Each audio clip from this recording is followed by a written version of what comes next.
like, oh, right, the Zerg over in Korea play like this. You gotta kind of be reminded. And by that, I do mean that they're typically a little more aggressive, but we'll see what he has in mind for this best of 3 winners match. In the bottom right of Death Aura, we have the Afrika Freaks Blue Zerg Armani.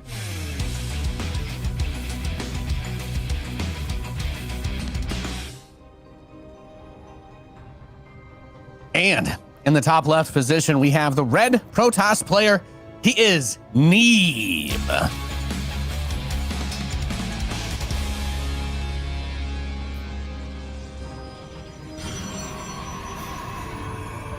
All right, so we got a little probe block here that Armani was apparently already anticipating as he moves his drone over to the third base. Seems that it went from being everyone did this all the time into Resident Enclaves to stylistic, and now we're back to everyone doing this all the time, the probe block early on, but not necessarily into Resident Enclaves, certainly occasionally, but I actually think that he might be playing with a lot more Stargate play than anything else, and I guess I just want to, further talk about that intro. It's like, yeah, the Korean Zergs are known for their aggression, but I do feel like if there's going to be a Zerg player outside of Korea that's going to prep you for facing the Korean Zergs, it would be someone like Scarlet, who is known for her aggression and obviously is trained a lot in Korea.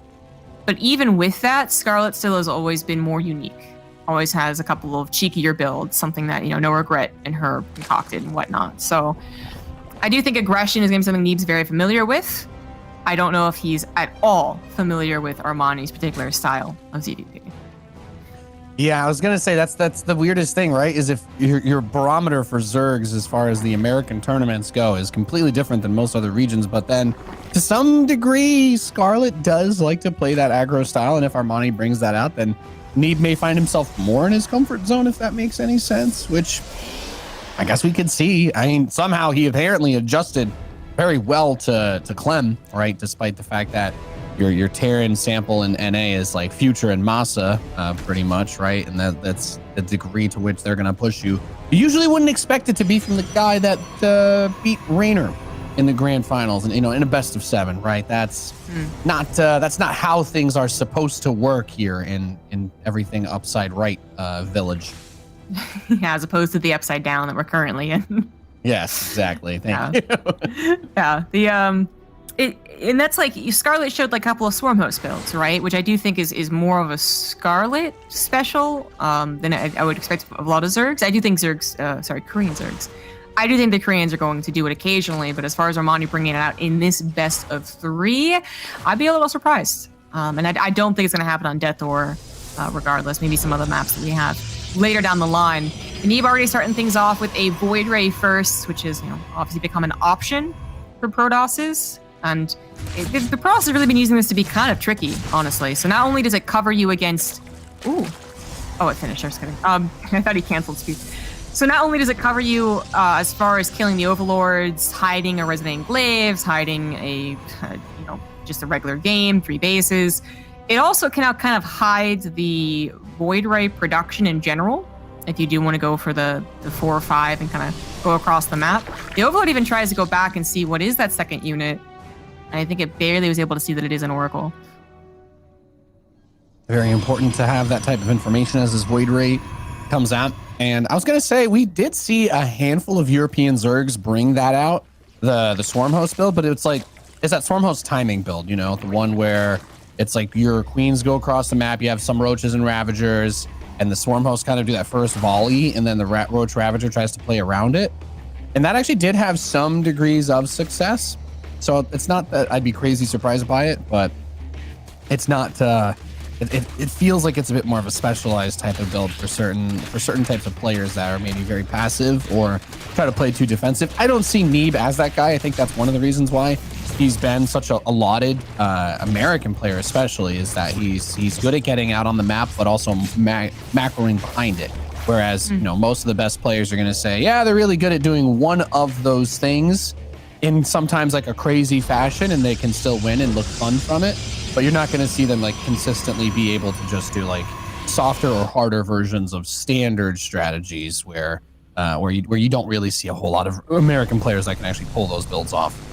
There was a time where Neeb was known more than others for his adept pressure, his adept play, his adept micro. So you're right there. You can certainly provide a lot of that mid-game aggression. You got to be scared of a Neeb that's aggressive on the map. But he has also been showing, a desire to also get up into those carriers, as soon as he can, if he can. But a couple of adepts, that's true. A couple of adepts try and do something here. At best, they get a couple of drones and a little bit of scouting. Double stasis trap in the main's a bit surprising, but neither one's going to get much done as the sport crawler is available. And the game does go on into a normal charge +1. So also on that swarm host thing, I feel like if it's going to be a map that it's going to provide for, it's going to be Romanticide. I could easily see Armani do it there. Oh, as yeah. A laser has done as well in Scarlet. But again, we'll get there when we get there. For now, it is a +1 missile on the way for Armani. So he is going into that macro game, and he's adding on a Hydralisk 10. Okay, but Zombie Girl, riddle me this.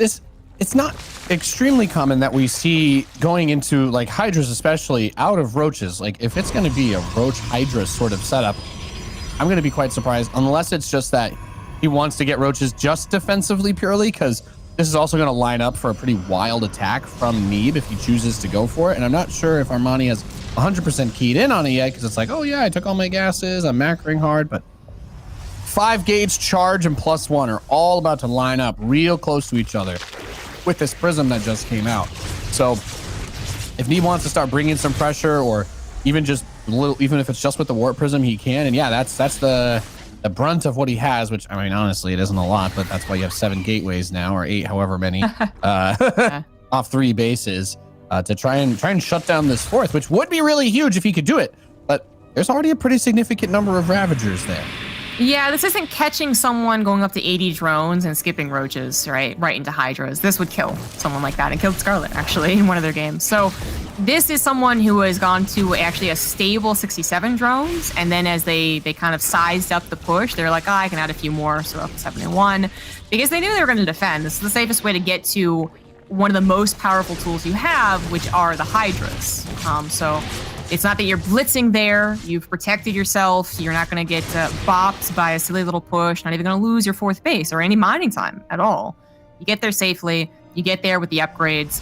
And this is a game where Neeb, he showed the attack. He's like, I can do this, but obviously I won't. You're well protected. You got to be careful of it in the future. Now that we both know what's up, we both understand each other, it's probably going to be a game where Neeb does go up to carriers. After I mean, look at this. We've got spines going down on Armani's side, even with that big army he has. So he's getting ready to, he's boarding up the windows for the storm, as they say. And the contaminate on the robotics facility, I don't think anything was building there, but delays it regardless. If something was about to start, make you think twice about it. And yeah, now I'm just looking at the production tabs on your grill, waiting to see 2 Stargates and that fleet bake can get thrown on the grill. I think Neeb has to get a little bit more scouting. Oh, no, he actually did see the hive. Yeah, I think we will see that in there. It actually goes right now, Fleet Beacon. So yeah, if he was like a little bit concerned about maybe a almost maxed out push, I could see him delaying it.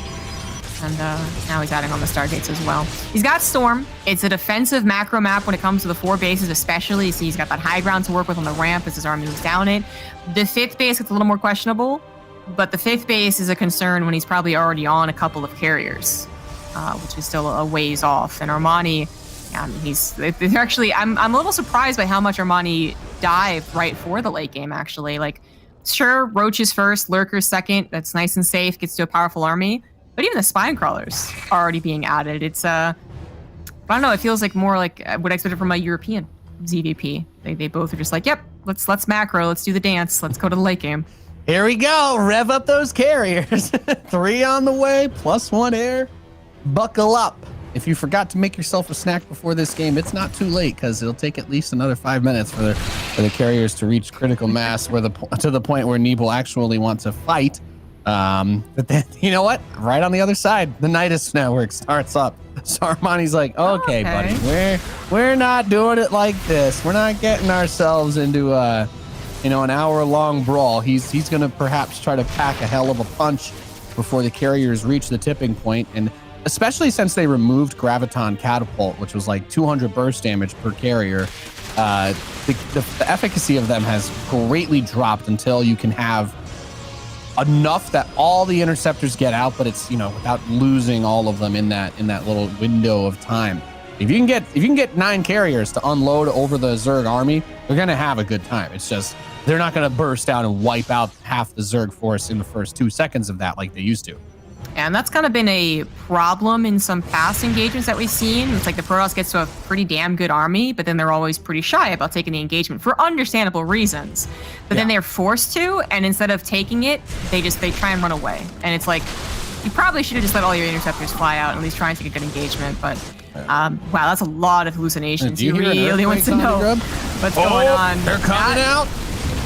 Some lurkers are going to burrow, but look how many storms there are. Good God, he's going to kill the lurkers with a storm. You don't see that very often. Well, I thought Neeb was boarding up the windows for a storm to hit him, but apparently it was because Armani was going to get stormed from the inside. As that was an expensive loss, right? I'm not crazy. Was that like 6 lurkers that went through and died to kill 7 probes? Yeah. Okay. Well. Hey there. Hello there. That's a pretty nice fight for our American Protoss player then. Yeah, I feel like that was one of those things the Zerg players like, well, surely they don't have that many storms. Like the first 2 hit, and they're like, it's fine.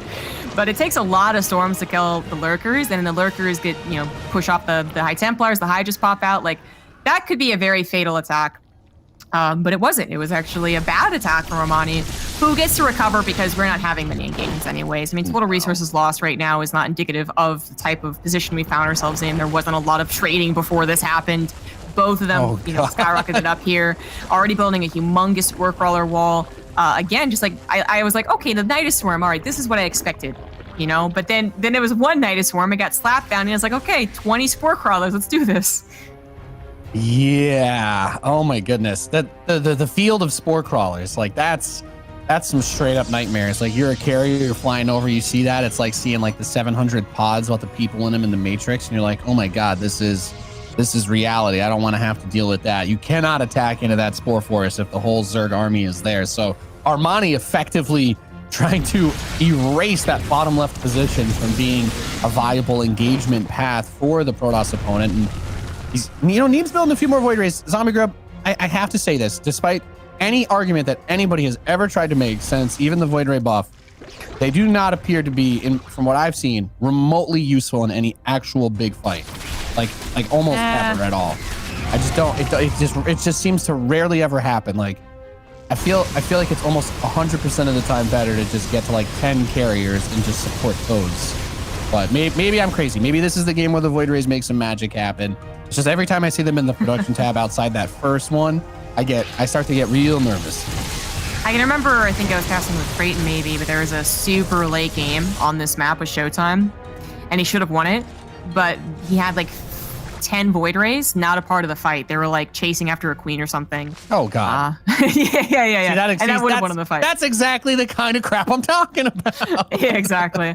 I think that Void Rays are just one of those units where it's like in a perfect world, they are ideal. They are even a hard counter to Corruptors, right? When they get the prismatic alignment and they're not being bombarded by whatever else is happening. But because of their fragile nature, and how I feel like they can be microed, sometimes turns against the Protoss player because they get so fast when they have those flux veins. I think it becomes one of those units that's like theoretically perfect. In actual combat, it doesn't usually change the tide. But yeah, that's why we wait and see what happens for the engagements. And that's also why Protoss players, despite getting to this theoretically best army, are always hesitant to take engagements. Yeah, it brings me back to, I'm quite traumatized by this match. I'm not sure if you got to see the Skilless match on Romanticide where he had like, yes. I was casting, yeah, that one where it's like, you've got 12 carriers, your army doesn't get better than this, you keep getting abducted, you should probably just try to take a big fight. And instead it was basically just watching individual carriers get abducted for 7 minutes until a Protoss had 3 carriers left and died. So I do hope that at the very least we get a big finish, regardless of whichever way it goes. But I think on the Protoss side of things, players need to become a little bit more proactive about seizing opportunities to take those big fights, because spore crawlers do not cost supply. They can move and they deal damage. Theoretically, as long as Armani keeps bringing in the money, he can build an infinite number of them. So this literally only gets more difficult if you want to kill the Zerg player, the longer that you wait. There is no scenario where you sit back and it's like, now I can engage because he's only got 100 spores instead of 75. Man, I feel like I don't remember them playing. I don't remember Armani playing this against Zest. You know, maybe I'm misremembering, but like they both just sprang off the diving board right into late game, and there's doing that and getting to like double spire after like a decent lurker hydra push, and that's not really committed. Yeah. But then there's this, which is just 100 spore crawlers. No doubt going to be the number we'll eventually find ourselves if this game continues on the way that it has. Currently at 42. So I'm still 100 stack defense. All right, I'm gonna go with that one. Oh well, unless he starts killing it. Stop ruining my prediction. Yeah, see, that's exactly the kind of thing that I'm worried about, though, right? It's these situations because they, like I said, they don't get better over time. At some point, no matter how bad it looks, you kind of have to do something. Now, I do like seeing this is, I guess, a decent opportunity to get a look at the tectonic destabilizers from the Tempest, which just allows them to kill the spore crawlers a bit faster. But the problem with that, even still, is you don't have the easy zoning capability against the Vipers, because people will be like, oh, just feedback them. But they have the range of feedback is still like almost too similar to the range of Abduct, that if the Viper takes the initiative, it's very hard to just get that High Templar there to feedback it in time, as a bunch of Hydras are going to go for a counterattack, walk through multiple cannons and storms, and they won't do a whole lot. So that's an interesting move, to say the least, over there. But I guess what I'm trying to say is it's very hard to slowly chip away at this without the Vipers peeling away at that army, because it's like, oh, I killed a spore. Yes, there are 30 of them left. Yeah. Got 30 more spore crawlers to get through. At this pace, the game will be over in 3 hours, maybe. This is so similar to that game I referenced earlier. I think it was against like a Dark or someone, you know, like it was a season finals again. It ended with the Zerg player winning, but in a position where they really should not have. And you're just describing like all the situations where it feels like, yeah, the Protoss would have the better situation, and then suddenly they end up losing anyways. I mean, you even brought up the Skills game, which kind of was a similar thing. This game won't end anytime soon, unless Armani does. I think he would be the one to pull the trigger and then actually engage, and it's really bad. I think we're gonna have 30 minutes, I'm gonna guess. And it's gonna come down to these last two bases on Death Aura in the middle left and the middle right. But I'm kind of hoping it doesn't end up that way. I mean, long games are cool when there's a lot of action, but I'm doubting the possibility of a lot of action here. I mean, Neeb got a couple of DTs in, way to go, but that's about all he's done. Like, as far as backstab opportunities that can present themselves in these types of game situations, the only thing that really jumps out to me, Zombie Grub, is literally just that. It's like, try to fly around, maybe like right side of where Neeb's army is, right? You have to hope the Zerg doesn't just run across the map and try to kill you or abduct you, but like there's not a, is there a spore field in the main base? Like if he just flew all the air around the right side, like honestly, this is the kind of thing that I'm thinking about, because if you engage an army that's like got 300 supply worth of damage output, you are going to have a hard time no matter how good your force is, right? That's the tricky part about when letting the game reach this stage where the Zerg just, what's the structures tab actually? I want to see it. Nice. That's a lot of changelings. Can we make them dance? Yeah, 44 spores. Okay, it's a little bit lower than I thought. There's actually more cannons on the map than spores. That's impressive. Yeah, they're really concentrated, I guess, the spores. You know, I guess I gotta really just go back to the last game. So it was Rogue, I think. It was Rogue for Showtime. Rogue ended up going for a lot of busts on the left side. So it was actually the same situation, same places. And he would send Ling Baneling Ultra, which Armani's also adding in now, to the left. And it seemed fruitless. You know, Showtime had perfect defense even for about, I want to say 15, 20 minutes, literally. Until suddenly he just couldn't defend that left side anymore. And we were just kind of like, why would he do that? Why would he do that? Why would he do it? And I was like, I think he's just trying to open up an opportunity to get into the natural and the main, which did end up kind of working in his favor, but I'll talk about it more after maybe this fight is actually kind of going down. Lots of Tempest getting abducted.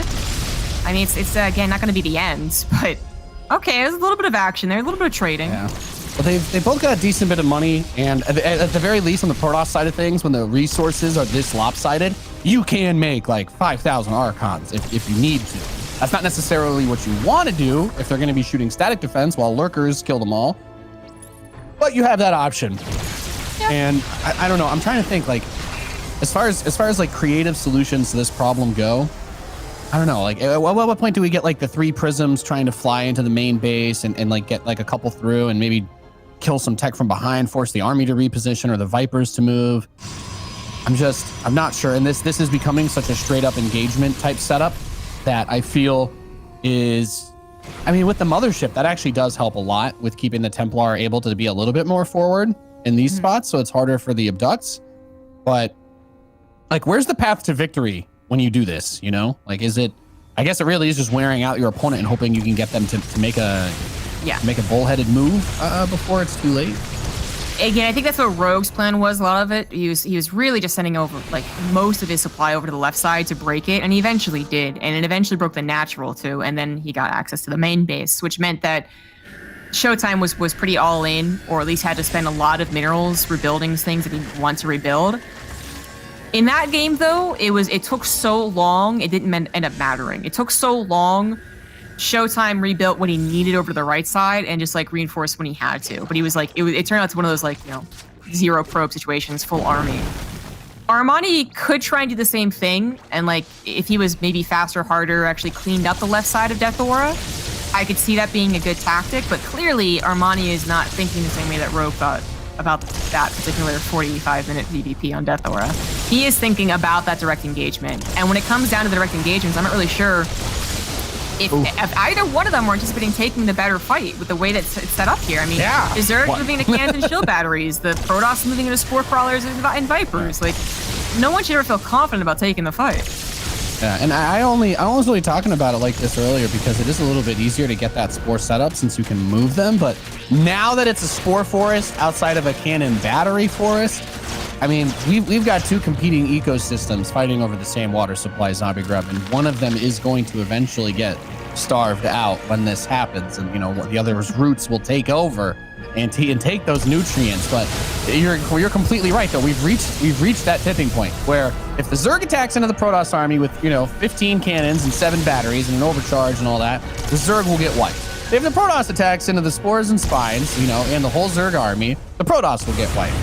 So at the end of the day, this is just going to be, can you chip away at the static defense of the Zerg fast enough before they commit enough to actually kill your bases back home? Because I feel like that opportunity is going to be there for Armani. He's eaten half the map now, and he's getting those pocket bases on the west side too. They're fighting over water and oil, and this is like the most docile Mad Max ever. And it just comes down to one player spray painting their mouth and saying, "Witness me," and like just hoping to God that it actually works out. I can see that happening. I think that's the way it's going to go down. Someone's going to get more frustrated than the other. You get that angry shirtless guy on top of a carrier screaming as they go riding in, Exactly. That's exactly the kind of high level StarCraft that I get out of bed for in the morning. Just a little late. Just a little late to it though, but you came just in time, Nate. Aren't you so happy? I will say this. When I have my panic reaction, the time from seeing that message that was like, "Hey, are you alive?" to me being at my chair with a shirt on was, I think, less than 2 minutes. I was pretty quick on that. But yeah, I'm glad I didn't miss that Neeb match actually, because that one ended up being really awesome. Hit that in the nick of time. But certainly glad I didn't miss this, because it's just beautiful. It's like watching. It's like one of those paintings where they just throw all the paint towards the top of a big canvas and you just watch it drip down and see what happens.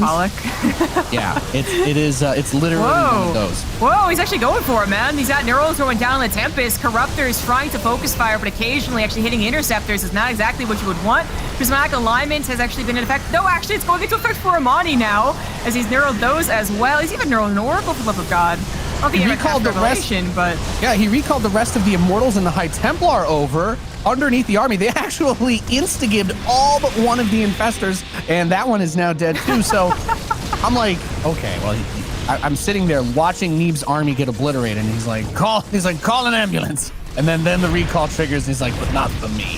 Exactly. Wipes the rest of that. But this is when we talk about advantages, right? This is how the game is designed. This is how things work. The Zerg has been able to bank an infinite amount of larvae, right? We know that they know this is just the way that StarCraft works. You have all these hatcheries. You build up this larva count so that you can remax quickly. Neeb needs to be a little bit careful. He was building like 7 Void Rays at a time. He's rebuilding the mothership. But the Protoss army does build a little bit slower. It's a very strong army. That's why it has to build a little bit slower. That's why it's expensive. So this is a key moment now for Neeb to just keep his bearings, not lose anything significant, as Armani's going to be flooding out tons of units back onto the field. We just had, 30 Corruptors get built, a ton of Lings, but now we're going back into the Infestors. Now we're going back into the Ultralisks. There is a small window where if Neeb wants to try to deal some damage to the extremities, he can try, but it's not going to be that easy. The Remax is a little too good for now. I mean, that's the one Remax you get for Armani, unless he buys another 10 minutes, because he has used up all of his bank. But it really did turn south for him, you know? He did the, witness me thing, but then it was that scene in the movie where the guy gets knocked out by a door handle, right? That did not go his way. 50 supply down at the end of that and having to use all of his resources, while Neeb did not really get much done on the counter as much as I think we were hoping for. Considering that he did have a pretty strong ground army to try and push through. It was still one that was an engagement where Armani now has to even be more worried about the resources that are allotted on this map. Like, how many resources can I get to do that again? And then he also is probably going to be a lot shyer about taking an engagement like that again. Maybe he saw something in the engagement that he could have fixed. You know, maybe he wishes he had taken down the Void Rays, all of them with Neural Parasite, as opposed to a couple of those Tempests. But I don't know. I would say just usually you don't want to be the person engaging. And I was just it's more hard.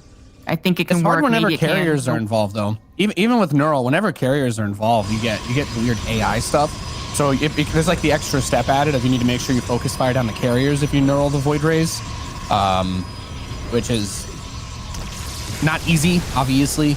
And that's what makes this whole situation is just wild. The number of Void Rays that have been used in general is still impressive to me. And here we go. We're gonna build another field of cannons and batteries up on this little spot underneath here. And if one of these players could wedge out another base from the other, I think that would be pretty huge, because based on everything, you know, as much as you normally talk about the Zerg supposed to be the one taking all the bases, it also does occur to me now that this has actually just been perfectly split map, which with a limited number of resources should theoretically favor Protoss, right? Because Zerg is supposed to get more money.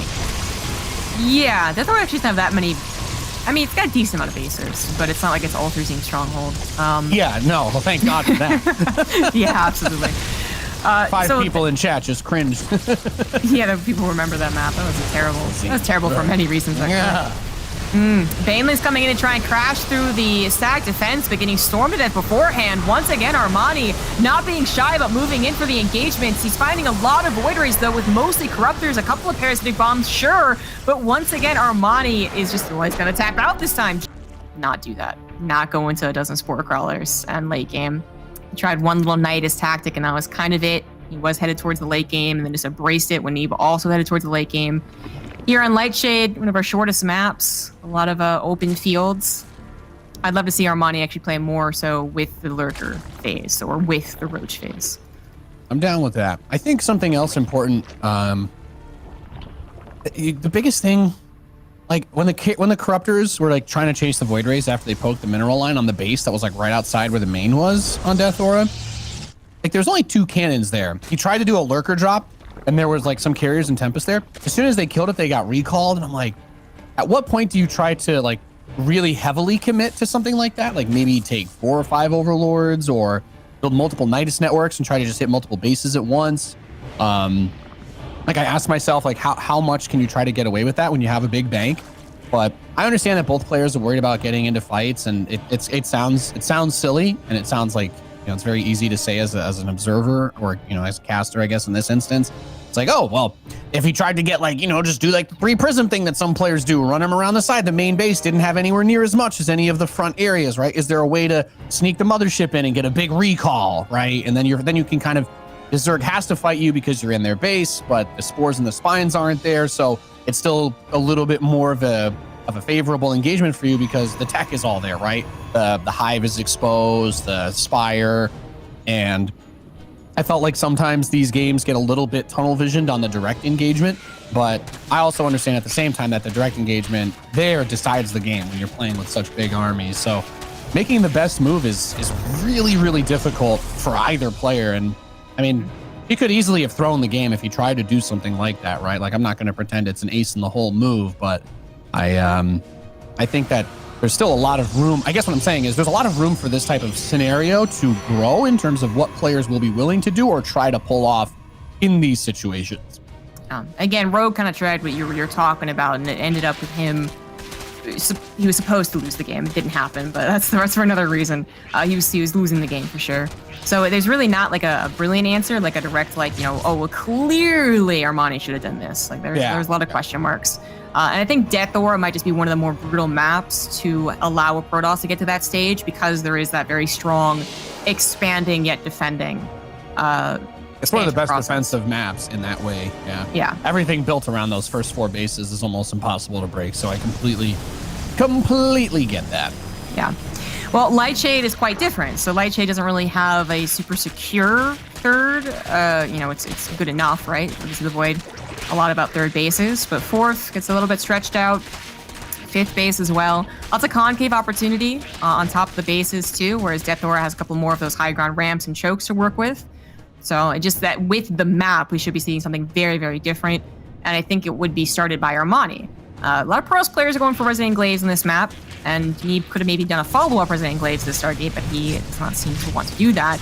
So as we kind of, I guess, push him to the side, say, okay, he's just going to macro, eyes are more on Armani. He starts a +1 missile, so it's clearly going to go to a certain phase, 8-10 minutes, but what else can he do to maybe not let Neeb get into that similar position? Well, losing a couple of drones to the natural Oracle is not a great start.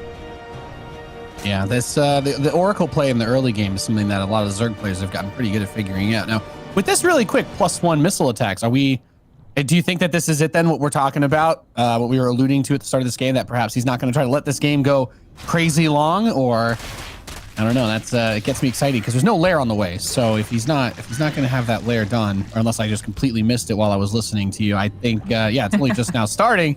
Like, there's not too much you can do with that, I guess. Yeah, there's not really a lot of all-ins that are based off of no roach speed +1.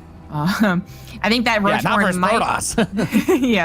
it might have been just a safety Roachborn, because Neeb did show that he is capable of doing that his own +1 attack last game, and he made Roaches last game, and that was fine because Neeb was actually engaging. This game he might once again have to build Roaches, sure, but I think he might even be looking more towards Hydras, like faster to that section of the game, where. That's where we saw, like, I think Scarlet tried it a couple times versus Neeb as well, and once or twice barely didn't defend, and once or twice did defend situation. So I'm guessing anyways, as the 4th base comes down, Armani is probably going to swiftly move on to even further upgrades beyond that. And now I guess we go back to what Neeb is going to do here. Does he start up his... Oh, he hasn't started up his +1 or his charge yet. His micro and his oracles a bit here. I think he can start his macro at home, though. There we go. Yeah, definitely keep the eye on the prize. There's charge, +1. These are probably 2 of the most important upgrades you're going to get. As we all know, if charge zealots get onto the squishy underbelly of the Zerg army, like those Hydras, then they can definitely do a tremendous amount of damage.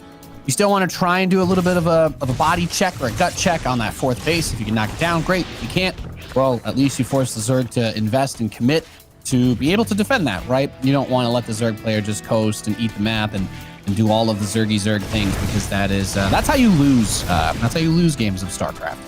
Now, this is really not an attack. It is I'm here. It's please build units. Please take me seriously. I'm gonna kill you with 2 Immortals and 1 Void Ray. Exactly. Are you though? I don't think so. But it's something that you gotta at least try to do, and hopefully they aren't prepared, ready with a bunch of Lings and Hydras to kill you. And that is it. You called it pretty correct. The Roach Warren was just there for safety, not even bothering to get Roach speed. It was right into those Hydras, additional upgrade. I think it's going to be a lot more emphasis on the Lurker phase of the game, actually trying to catch Neeb out of position, or simply, in an ideal world, bowl him over with 12 Lurkers fully upgraded. But Neeb has certainly had a lot of practice against that, and I think it's actually up to Neeb right now to determine that exact scenario, actually. Is it going to be a lot of lurker pressure, should maybe get a second robo, or should I just try and defend with what I have, go stay up to the Stargate, because that is an option against a lot of lurker play. It's definitely the option against, you know, the Supreme late game that we saw last time. And I can't believe that Armani's going to do that again, despite getting some similar trajectory here. Yeah. I'm sorry. I got distracted because he was destroying those rocks on his ramp, and even though they're really small rocks, they still have the full amount of hit points of real rocks, like the big ones. So just watching that whole army take like 30 seconds to kill a small rock, I'm easily distracted. I'm sorry, Zombie Grunt. I'm just like, it's funny to watch that. It's funny to watch that. That's all. Yeah. I mean, TLDR, it's like Armani could easily go back into super stack defense mode if we see 12 Spore Crawlers. Please, okay, that's where we're gonna go. That's where we're gonna go. But for Neeb, he can react to the Fleet Beacon either to a lot of lurker pressure and just try and win out with the army that he has on the ground while, you know, barely getting to carriers, or he embraces the late game once again with that Fleet Beacon. He's getting it. Yeah, so yeah. on the road. I think that's his response to either option. Of what we've seen from him in the past, he's been pretty good with these small groups of units. Storm plus Immortal can actually defend quite a few points. But it's Armani who I'm like, no, you can't. You got to do something before that. You got to do something before you're headed into the same path. Like, I know it's a different map, and maybe that late game scenario is different on Lightshade, sure, but I would be frightened. I'm frightened for him to let that happen. I want to see him engage. I want to see him build a bunch of lurkers. Right now, just defending against Neebs, again, not really real push. He has so much invested into other things, upgrades and production, that I don't think he's really going to do very much here. But Armani, I would love for him to push this back and then immediately counter. No, I completely agree. This army is really like ripe for the taking, especially with that Ling that baited the stasis trap. There is another one or two behind this army, but that retreat path, if it gets cut off, you're going to be in for a world of hurt, because the storms are the only things that keep the Hydras at bay. And if the Hydras are able to help whittle away at those Immortals, well, we know that lurkers will kill everything. But there we go. 3 more carriers being built. +1 air is coming in.